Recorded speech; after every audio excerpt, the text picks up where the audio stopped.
یہ کون سا ایمان ہے؟ یہ کون سی نمازیں ہیں؟ کہاں پہ گیا صدقہ خیرات؟ 3 بار اللہ کی قسم اٹھا کے اس بندے کے ایمان کی نفی کر دی ہے۔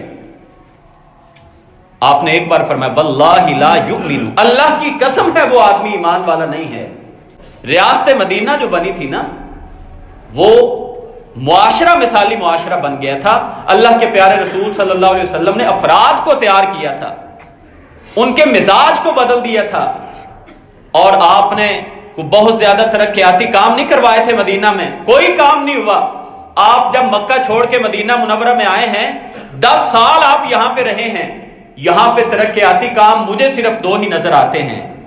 ایک آدمی رسول کونین صلی اللہ علیہ وآلہ وسلم کی خدمت میں آتا ہے، یشکو جا رہو، وہ آ کے ہمسائے کی شکایت کرتا ہے، تو آپ نے فرمایا اذهب فاصبر، آپ نے فرمایا کہ جاؤ صبر کرو۔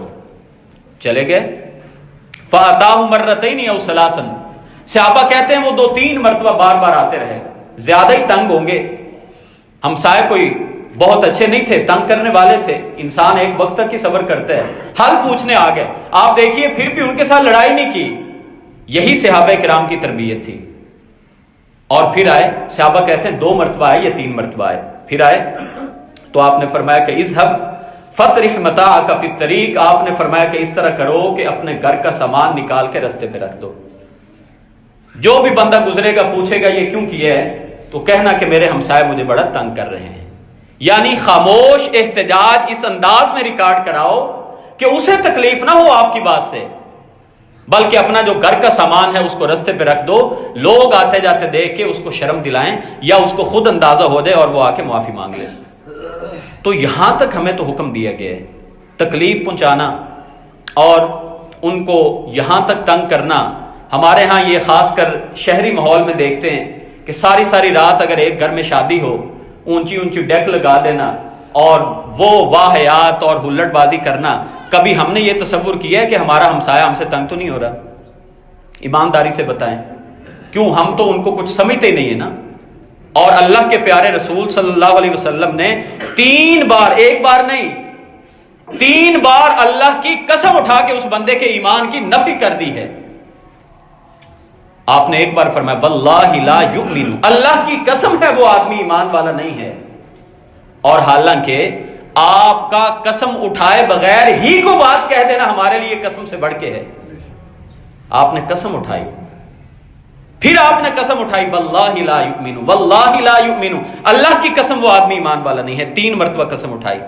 صحابہ چونک گئے، پریشان ہوئے، یا رسول اللہ صلی اللہ علیہ وسلم کون ایسا بد نصیب ہے جس کے ایمان نہ ہونے کی آپ قسم اٹھا رہے ہیں؟ تو آپ نے کیا فرمایا؟ الذی لا یأمن جارہ بوائقہ، وہ آدمی جس کی شرارتوں سے، جس کی عادتوں سے اس کا ہمسایہ اس سے محفوظ نہیں ہے، وہ آدمی ایمان والا نہیں ہے۔ کاش ہمارے اندر یہی جذبہ آ جائے، اور یہ جذبہ اگر آ جائے تو ہمارا معاشرہ ایک مثالی معاشرہ بن سکتا ہے۔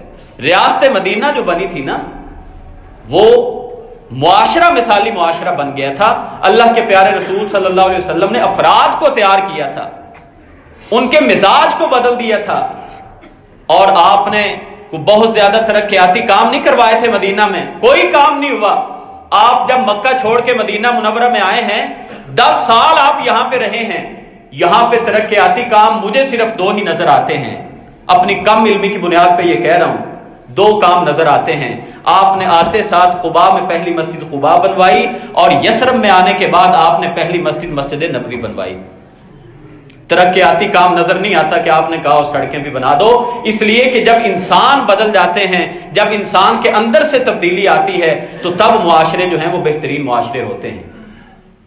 تو اس لیے اگر ہم بھی چاہتے ہیں کہ مثالی معاشرہ ہمارا ہو جائے، اور ہماری عبادات، نماز، روزہ، حج، زکوٰۃ اللہ کی بارگاہ میں پورے ہو جائیں، قبول ہو جائیں، تو اس کے لیے ضروری ہے کہ جو بندوں کے حقوق ہیں ہمیں ان کی طرف خاص کر توجہ دینے کی ضرورت ہے۔